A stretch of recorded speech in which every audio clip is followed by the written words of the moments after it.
আজুরঙতে ফুনিকির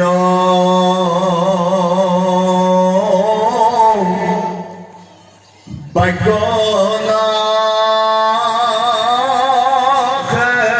মুখে ঘনে ঘনে নিঃশ্বাসতে যন্ত মহাদুখে বুলি বেলা গিলা কুমার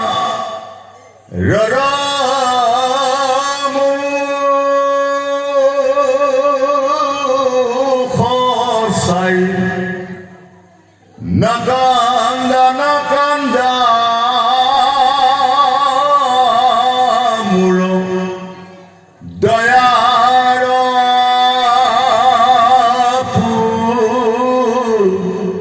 তাই সাবধান মনে বাপু শুনা মোৰ কথা সুৰুচি কয়া নকৰাও আৰু পিঠা মই মন্দ্ৰ ভাগি দুখ নধৰো পৰৰ ভুঞ্জিবাক লাগে দুখ বিধিলি পিতাৰ এই পূৰ্বত লোকক আমি কৰিলো নষ্ট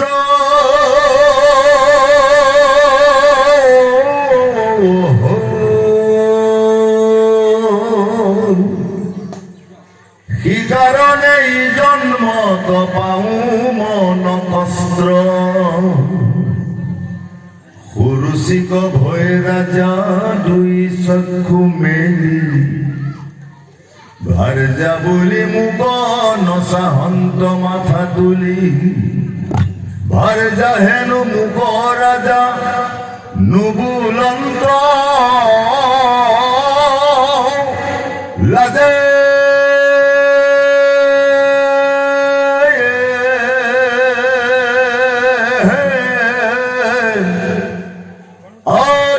পুত্ৰ বুলি আছা শিৱ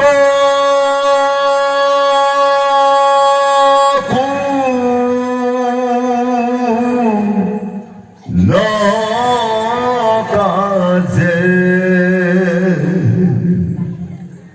আৰাম সুৰুচি বুলিল যত হৃদয় দেখ পূর্ব জন্মে যাদু নারা হিলেহি কে আরাম খিদারণে দুর্ভগার গর্ভে যাত ইজন মত মাধবক আরাধা খাত আরাম কমল নয়ন এক নারায়ণ বিনে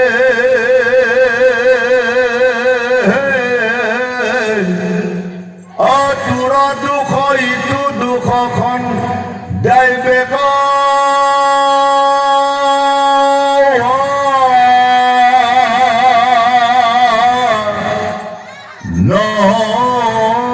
নকুনে হৰিব কৃষ্ণ সাধুবাদ জনাই যেনেদৰে কীৰ্তন কৰিছে আমি আৰু ব্যাখ্যা দিবলৈ প্ৰয়োজনে নাই নহয় আলোচনা দিবলৈ যাওক ক'ব লাগে কাৰণে কৈছোঁ ভাগৱতৰ তত্ত্ব ভাগৱতে বেলেগৰ কথা কোৱা নাই ভাগৱতে আমাৰ নিজৰ কথা কৈছে ভাগৱতে আন কথা প্ৰকাশ নকৰে ভাগৱতে সদায় জীৱৰ কথা কয় আমি জীৱসমূহ আহিছোঁ ক'ৰ পৰা, আমি আহিছোঁ ক'ৰ পৰা আৰু যাম ক'লৈ, এই ভাগৱতে দেখুৱায়। আমি আহিছোঁ পৃথিৱীতে কি কৰিব লাগে, এই কথাখিনি ভাগৱতে দেখুৱায়। ভাগৱতে দেখুৱাই যে আমাৰ জীৱন দৰ্শন। গতিকে ভাগৱতত যদি আমি শ্ৰৱণ কৰি এই কথাখিনিকে যদি উপলব্ধি নকৰোঁ বা নাজানি যদি আমি অন্তৰ্মুখীভাৱে আমি কথাখিনি হৃদয়ংগম কৰি নলওঁ, তেতিয়াহ'লে আমি এনেকুৱা এটা পৰ্যায় হ'বগৈ যিটো ঈশ্বৰে নকৰক। কৃষ্ণৰ পাদপদ্ম তুলসী নললো ধ্যান,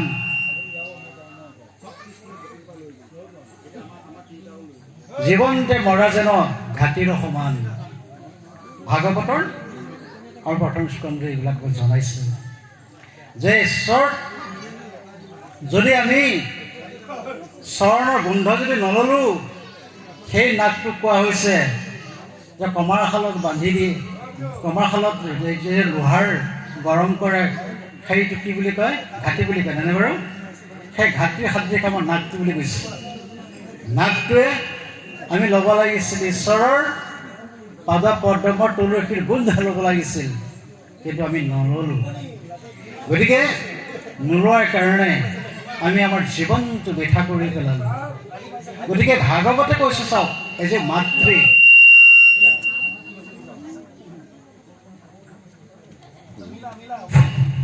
এগৰাকী মাতৃ পুত্ৰক বুজাইছে। এগৰাকী মাতৃয়ে পুত্ৰক জহন্নাম নিব পাৰে আৰু তেওঁক স্বৰ্গলৈ নিব পাৰে আৰু তেওঁক বৈকুণ্ঠলৈ নিব পাৰে। পিতৃ মাতৃ ইমান অধিকাৰ আছে। পিতৃ মাতৃৰ পথ প্ৰদৰ্শক যদি পিতৃ মাতৃ ঠিক সঠিক নহয়, তেতিয়াহ'লে সন্তান কোনো কাৰণতে ভাল হ'ব নোৱাৰে। তাৰ জ্বলন্ত প্ৰমাণ ভাগৱতে আমাক দিছে। যেতিয়া পুত্ৰই গোটেই সমস্ত কথা বিৱৰি ক'লে, হয়, বিষয়ত পুত্ৰৰ মানে কথা বতৰাৰ পৰা মাতৃৰ দুখ আহিছিল। সমস্তবিলাক যদিও দুখ আহিছিল, তেওঁৰ লগে লগে কি কৰিলে, সমস্তবিলাক ধৈৰ্যৰে নিষেধ কৰি দিলে। কৈ পুত্ৰক বুজাইছে যে হে পুত্ৰ, তুমি মাতৃহীন জ্ঞান কৰা অসূয়া হিচাপে তুমি নাচাবা, ঘৃণা নকৰিবা, নতুবা বৰ অন্যায় হ'ব। পাৰিমনে আমি ক'বলৈ বাৰু? যিগৰাকী মাতৃৰ দ্বাৰা কষ্ট হ'ল, সেই মাতৃগৰাকীয়ে ক্ষমা কৰি দিবৰ কাৰণে আমি পুত্ৰক পাৰিমনে ক'বলৈ? নিশ্চয় আমি নোৱাৰিম। সেই ধৈৰ্যখিনি আমাৰ নাই। ভাগৱতে জনাইছে, অতি সুন্দৰভাৱে আমাক জনাই দেখুৱাই দিছে যে তুমি কোনো কাৰণতে তেওঁক মনেৰে আঘাত নিদিবা, মনৰ কষ্ট নল'বা তেওঁৰ প্ৰতি। নাকান্দা নাকান্দা বুলি পেলাই তেওঁক পুত্ৰক বুজাইছে আৰু সাৱধান কৰি দিছে, বাপু শুনা, শুনা মোৰ কথা। কি বুলি ক'লে? যে মই মন্দভাগী দুখ নধৰ পৰৰ, ভুঞ্জিবাক লাগে দুখ বিধি লিপি তাৰ। অৰ্থাৎ সমস্তবিলাক দুখ মোৰ। তুমি যে ভোগ যে কৰিছা, এই যে দুখ পাইছা, এই দুখ পোৱাৰ কাৰণটো হৈছে তাৰ মূলতে মই বুলি কৈছে। তেওঁ নিজে দুখটো আজৰি লৈছে, স্বীকাৰ কৰি লৈছে। কি বুলি লৈছে? যে মোৰ এই পূৰ্বজন্ম কৰ্মৰ ফল, মোৰ এই পূৰ্বজন্ম কৰ্মৰ ফলৰ কাৰণে মই আজি এই অৱস্থা হৈছে, যাৰ কাৰণে সেই কষ্টখিনি পাবলৈকে তুমি মোৰ গৰ্ভত জন্ম হৈছা। গতিকে এই কথাখিনি পুত্ৰক বুজাব বিচাৰিছে আধ্যাত্মিকতাৰে, কোনো বাহিৰৰ হেৰিৰ পৰা নহয়, আধ্যাত্মিকতাৰে বুজাব বিচাৰিছে পুত্ৰক। গতিকে সেই পুত্ৰ, তুমি দুখ নধৰিবা, এই বুলি পিনে সান্তনা দিব বিচাৰিছে। আৰু কৈছে যে যিহেতু সৰুচি ভয় ৰাজা, মানে সৰুচিয়ে ভয়তেই ৰজাই তাৰমানে কি কৰিছিল, মাত দিয়া নাছিল। সৰুচি কেৱল পত্নী, কাৰণ মই তেওঁৰ পত্নী আজিলৈকে মই তেওঁৰ পত্নী মই মৰ্যাদা দিবই নোৱাৰিলোঁ। সেইকাৰণে কেৱল এতিয়া কুৰুচিহে তেওঁৰ পত্নী হৈ আছে। গতিকে যিহেতু মই নিজে মোৰ স্বামীক পৰিচয় দিব পৰা নাই, তোমাকতো পুত্ৰ বুলিলে কেনেকৈ পৰিচয় দিব? কেনেকৈ পৰিচয় দিব? গতিকে এইকাৰণে ৰজাই তোমাক পৰিচয় দিব নোৱাৰিলে। তুমি দুখ নাপাবা। কথাবিলাক দুখবিলাক কেনেকৈ লৈছে যে এই দুখৰ দোষী হৈ আমি ইয়াৰ কষ্ট ভোগ কৰিব লগা হৈছে। দুখ নেপাবা বাচ্ছা, এই বুলি কথাখিনি মানে কুনীতি। ইতিমধ্যে কৈছোঁ আপোনালোক যে সুনীতি হৈছে তেওঁৰ আচৰণ, তেওঁৰ মনৰ যি শুদ্ধতা, এই সম্পূৰ্ণ প্ৰকাশ হৈছে। বিবেক বিবেচনা বুদ্ধি এই সমস্তবিলাক আচৰণ কি হৈছে যে ঈশ্বৰমুখী ভক্তিমূল ভাৱেৰে তাৰমানে কি কৰিছে? প্ৰকাশ হৈছে। আৰু ঠিক তেনেধৰণে কি ধ্ৰুৱক বুজাব বিচাৰিছে কৃষ্ণ। যদি খেবান সখবা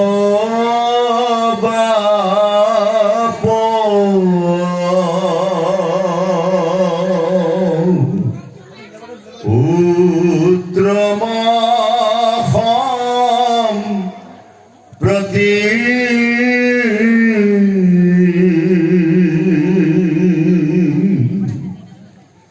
ভজতে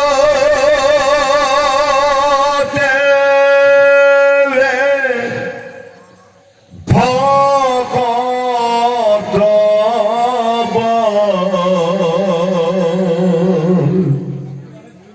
চল যদু পতি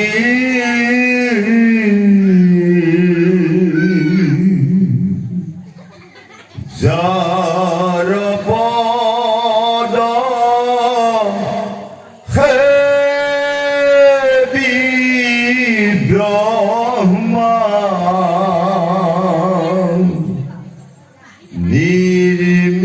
নির্মিলন্ত্র সৃষ্টি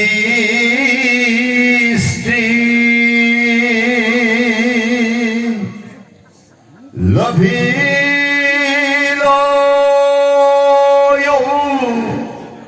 ত্রম পরম পদ পর মেস্তি তোজু পিতা মহমনু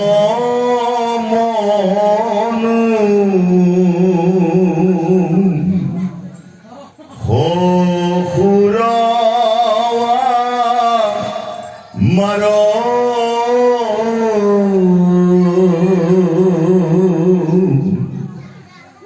জগি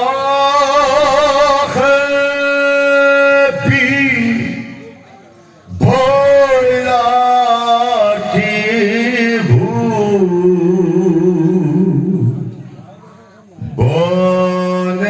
বনয়াধি কর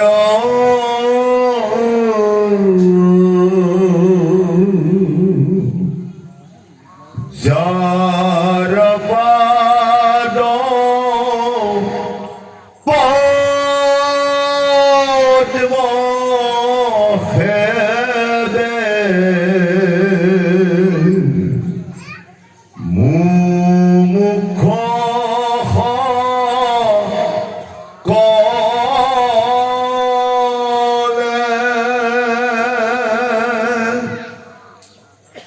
লক্ষ্মী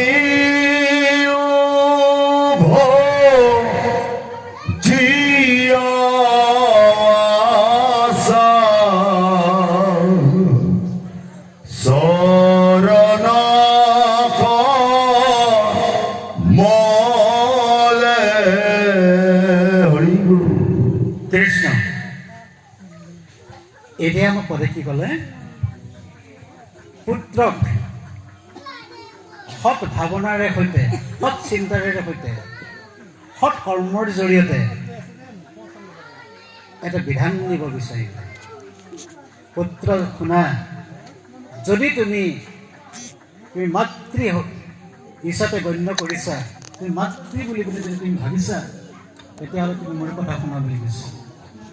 তেওঁ কি ক'লে যে চোৱা, যে যদি এই জন্মত বা যদি তুমি মানুহ হ'ব বিচাৰা, ভাল হ'ব বিচাৰা, তেতিয়াহ'লে তুমি এটা কাম কৰিব লাগিব বুলি কৈছে। কি ক'লে? কাৰণ যি কষ্ট পালা মোৰ মানে দুভাগিনী গৰ্ভত জন্ম হোৱাৰ কাৰণে কষ্ট পাইছা, গতিকে এই কষ্টৰ পৰা, এই যান্ত্ৰণৰ পৰা যদি হাত সাৰিব বিচাৰিছা, তেতিয়াহ'লে তুমি এটা কাম কৰা বুলি কৈছে। সেইটোৱে যে মাধৱৰ চৰণত শৰণ ল'ব। মাধৱৰ চৰণত শৰণ ল'লে তেতিয়াহে তুমি ইয়াৰ পৰা পৰিত্ৰাণ পাব পাৰিবা। অকল এই কথাষাৰে, ভাগৱতে এই কথাষাৰে কেৱল শুনি দিয়ে ধ্ৰুৱক কোৱা নাই, সমস্ত কাৰণেই কোৱা হৈছে। যেতিয়ালৈকে ঈশ্বৰৰ চৰণত আশ্ৰিত হ'ব, নাৰায়ণৰ শ্ৰী চৰণত যেতিয়ালৈকে আশ্ৰিত নহ'ব, তেতিয়ালৈকে নিস্তাৰ নাই। গতিকে যদি তুমি উত্তম হ'ব বিচাৰিছা, প্ৰকাশ কৰিছে যে তোৰ ইটো দুখ সন্ধানকে আন কোনে যদিহে পাঞ্চমাপ উত্তম সম্প্ৰতি ভজতে ভকতক বৎসল যদুপতি। গতিকে উত্তম সম্প্ৰতি কোনটো? যিবোৰ আমি ক'লো, যিবোৰ আমি দেখিলো, ইতিমধ্যে কৈছো যে সমস্তবিলাক অবস্তু। অজ্ঞানত পৰি আমি এই অবস্তুবিলাককে বস্তু বুলি, সম্পদ বুলি, সম্প্ৰতি বুলি আমি ভাবি ৰৈ আছো। ইয়াত কৈছে যে সম্পদ নহয় জানা সম্পদ, আপদো জানা নহয় আপদ, পৰম আপদে জানা হৰি বীৰপতি বুলি কৈছে। পৰম সম্পদ হৰি ভকতি, পৰম আপদে জানা হৰি বীৰপতি। যিমানবিলাক দুখ আছে, দুখবিলাক কেতিয়াও দুখ হ'ব নোৱাৰে বুলি কৈছে। এই দুখ শেষ হৈ যায় যদি ভগৱন্তৰ লগত থাকে। দুখ তেতিয়া আহিব বুলি কৈছে যেতিয়া ভগৱন্তৰ ভকতি নাথাকিব আৰু জানিব তেওঁ দুখৰ ওপৰত দুখ। সেইকাৰণে ধ্ৰুৱক মাতৃয়ে সৎ ভাৱনাৰ সৈতে, সৎ চিন্তাৰে সৈতে উপদেশে দিছে। এইটো উপদেশ বুলি গণ্য কৰিলেও ভুল নহ'ব, কাৰণ তেওঁ একমাত্ৰ এতিয়া সৎগুৰু বা সৎ সংগী হৈছে একমাত্ৰ তেওঁৰ মাতৃ। মাতৃয়ে তেওঁ সৎ ভাৱনাৰে সৈতে, সৎ চিন্তনাৰে সৈতে যি উপদেশে দিছে, সেই উপদেশে হৈছে উপদেশী গুৰুৰ দৰে হৈ গ'ল। সেইকাৰণে তেওঁ কৈছে যে তুমি এনেদৰে চিন্তন কৰা, যিটো আমাক ভাগৱতে জনাইছে, যাৰ পদপদ্ম সেৱে মুমুক্ষসকলে লক্ষ্মী ভজে আছা চৰণ কমলে। মুমুক্ষ অৰ্থাৎ মৃত্যুমুখী, আমি মৃত্যুমুখী, আমি জন্ম হৈছো আৰু এদিন মৃত্যু হ'বই লাগিব। আমি এতিয়া মৃত্যুমুখী গমন কৰি আছো, কাৰণ আমাৰ বয়স, আমাৰ সকলোৱে আজি উপস্থাপন হৈ থকা আমি সকলোৱে এতিয়া 40-50ৰ ঊৰ্ধত। যদি আমি 40-50ৰ ঊৰ্ধত হওঁ, আমাৰ বয়স মাত্ৰ ভাৰতবৰ্ষৰে নহয় বিশ্বই গড় হিচাপে 60 বছৰহে দিছে মাত্ৰ। গতিকে 60 বছৰ যদি হয়, তেতিয়াহ'লে বছৰ নাই নেকি? যদি আমি সেই হিচাপে চাওঁ, গড় হিচাপত চাবলৈ যাওঁ, হয় আমাক 100 বছৰ দিছে মনুষ্য, কিন্তু আজিকালি 100 বছৰত টিকিব পাৰে সম্ভৱ নহয়। বায়ু দূষিত হ'ল, খাদ্য দূষিত হ'ল, আৰু সমস্ত বাক্য বচনবিলাকো দূষিত হৈ পৰিছে, যাৰ কাৰণে আমি ককপকাই থাকিব লগা হৈছে, কাৰণ আমি যান্ত্ৰণা কৰিব লগা হৈছে। গতিকে এই যান্ত্ৰণাময়ত আমি 100 বছৰে যাম, সেইটো আশাই নাই। সেইকাৰণে কৈছে এই মুমুক্ষসকলে কি কৰি আছে? কেৱল ঈশ্বৰকে চিন্তন কৰি আছে। যি চিন্তন কৰি আছে কাৰণে বুলি কৈছে যে মাতৃ লক্ষ্মীও যাৰ চৰণত কমত সেৱা ধৰি আছে বুলি কৈছে। লক্ষ্মীপতিৰ হ'ল নাৰায়ণ জায়া, সেই লক্ষ্মীও শ্ৰী চৰণত পৰে কাৰ নাৰায়ণৰ। গতিকে তুমি তেনেধৰণে চিন্তন কৰি ঈশ্বৰৰ পদ্ম কমলত তুমি মানে ধৰা, স্থিৰ কৰি ধৰা, তেতিয়া তুমি মুক্তি পাবা বা তুমি উত্তম সম্পত্তি লাভ কৰিব পাৰিবা। সেইটো কৈছে উত্তম সম্পত্তি হয়তো ঈশ্বৰৰ মানে যিটো কৃপা, ঈশ্বৰৰ যিটো ভকতি, সেইটো হৈছে পৰম সম্প্ৰতি, আৰু ইয়াৰ বাহিৰে পৰম সম্পত্তি আৰু বেলেগ একো নাই। তুমি সেই কথাটিকে চিন্তন কৰি লোৱা। ঠিক তেনেকৈ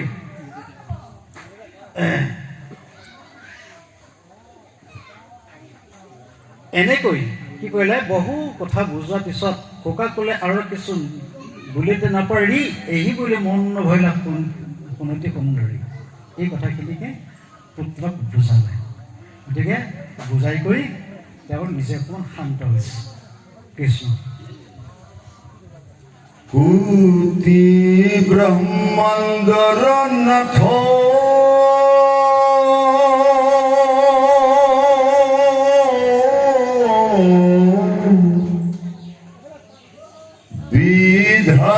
বিধাতাৰ বিধি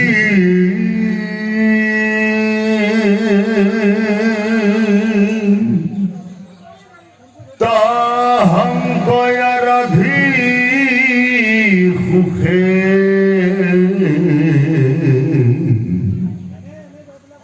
সাধা পৰ্ব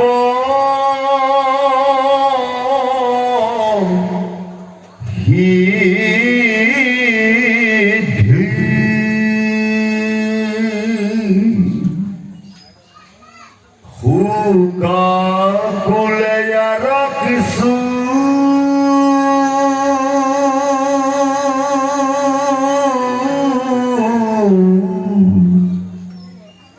bulite no pari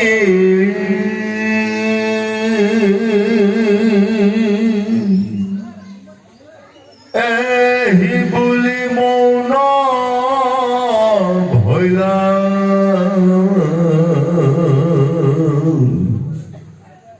Huniti hun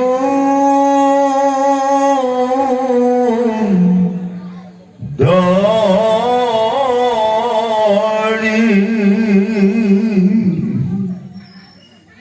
Huna farbaluke wabe Ana कर्मोरी ईश्वर कृष्ण का भजियु का जत्न करी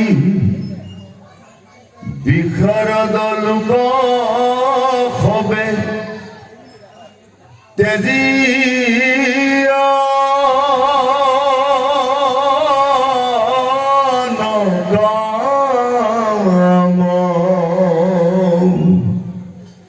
শ্রী বিষ্ণু ভারতী ভনে বুলা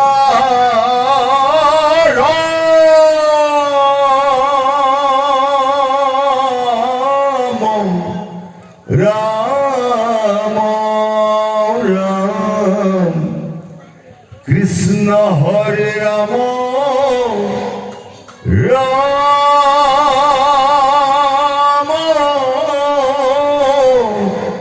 রাম রাম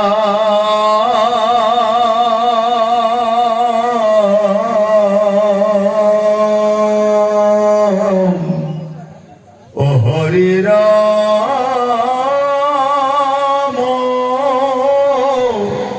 রাম রাম জয় জগন্নাথ।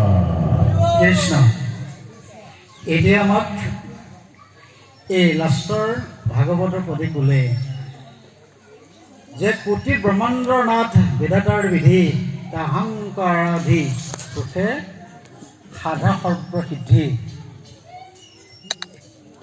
কোটি ব্ৰহ্মাণ্ডৰ আমাৰ পৃথিৱীখন এটা মাত্ৰ গ্ৰহ বুলি কৈছে। এনেকুৱা গ্ৰহ কোটি কোটি গ্ৰহে তোমাৰ এই ব্ৰহ্মাণ্ডত আছে। সমস্ত গ্ৰহতে ভগৱন্তই জীৱসমূহ তেনেভাৱেই আছে। যেনেকৈ আমি তিনি লোকত সদ্যহতে আমি বেছিকৈ জানো, তিনি লোকৰ কথা জানো। স্বৰ্গত দেৱতাসকল, মৰ্ত্যত আমি মনুষ্যসকল আৰু পাতালত দানৱসকল। কিন্তু এনেদৰে কিমান যে গ্ৰহ আছে, সমস্ত গ্ৰহ মিলি পিনে ব্ৰহ্মাণ্ড হৈছে। এই ব্ৰহ্মাণ্ডৰ কোটি ব্ৰহ্মাণ্ডৰ মালিক একমাত্ৰ ভগৱন্তক দেখুওৱা হৈছে। এই ভগৱন্তজনক তুমি আৰাধা আৰু সৰ্বশক্তিৰে মানে সৰ্বসিদ্ধি লাভ কৰা বুলিছে। সৰ্বসিদ্ধি মানে তুমি যি আশা কৰা নাই তুমি সেয়া মানে কি হৈ যাব, তুমি প্ৰাপ্তি হৈ যাব বুলি কৈছে। তুমি যিটো ভাবিছা তাতোতকৈ বহুত মূল্যৱান সম্পদ তুমি অধিপতি হ'ব পাৰিবা, অধিকাৰী হ'ব পাৰিবা, যিটো তুমি কল্পনা কৰা নাই। এনেধৰণকে মানে মাতৃয়ে বুজাব বিচাৰিছে। এনেদৰে আমাৰ এতিয়া সৰ্বশেষত দেশক গুৰুজনাই শ্ৰীকৃষ্ণ ভাৰতীয়ে ক'লে যে শুনা সৰ্ব লোকে আৱে আনৰ কৰ্ম এৰি ঈশ্বৰ কৃষ্ণক ভজ যত্ন কৰি। এতিয়া আনৰ কৰ্ম বুলি কওঁতে যে কি কৰ্মৰ কথা আমাক বাদ দিব দিছে। আমাক এই যে বিষয় বাখন আমি যি হাল পাওঁ, খেতি কৰোঁ, এই সমস্ত এৰিব কৈছে নেকি? এইসমূহ এৰিব কৈছে নেকি? গতিকে এইসমূহ এৰিব কোৱা নাই। আমি যিহেতুকে ক্ষুদ্ৰ জাতি কৃষক, আমি খেতি বাতি কৰোঁ, এইসমূহক আন কৰ্ম বুলি ধৰা নাই। আন কৰ্মৰ অৰ্থ হৈছে ভগৱন্তৰ অবিহনে, ভগৱন্তৰ বাহিৰে যি কৰ্ম, সেই কৰ্মসমূহৰ কথা কৈছে। আমি কিবা পাবৰ কাৰণে দেৱ দেৱীক আমি বলি বিধানৰ কাৰণে যি আশা বাঞ্ছা থাকে, সেই সমস্তবিলাকক পৰিহাৰ কৰিবলৈ কৈছে। সেই সমস্তবিলাকক পৰিহাৰ কৰি একমাত্ৰ ঈশ্বৰকে সাক্ষী কৰি, ঈশ্বৰকে বিশ্বাস কৰি যি প্ৰৱৃত্তি থাকিব, সেইজনৰ কথা কোৱা হৈছে। সেয়ে কৈছে ঈশ্বৰ কৃষ্ণক ভজি যত্ন কৰি, আমাক ঈশ্বৰক যত্ন কৰি ভজিবলৈ অনুৰোধ কৰিছে লিখক গুৰুজনাই। গতিকে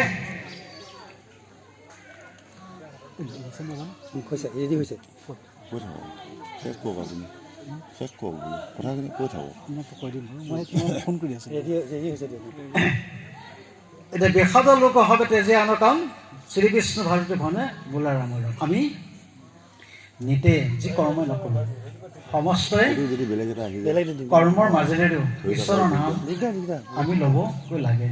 এনেদৰে যদি আমি ঈশ্বৰৰ নামক বিশ্বাস ভজনৰ সৈতে আনন্দ ধনেৰে গুণাব পাৰোঁ, ল'ব পাৰোঁ, তেতিয়াহ'লে আমাৰ যি দুখ থাকে, অজানিতে যিবিলাক দুখ আহে, সেই সমস্তবিলাকে দুখ আমাৰ ঈশ্বৰে নাশ কৰি দিব। গতিকে এনেদৰে ক্ৰমাগতভাৱে অভ্যাসত ভাৱেৰে আমি আগবাঢ়ি গ'লে তেতিয়া ভগৱন্তৰ যিটো ভক্তি, সেই ভক্তিৰ পন্থটো আমি তেতিয়াহে পাবলৈ সক্ষম হ'ব পাৰোঁ। কৃষ্ণ।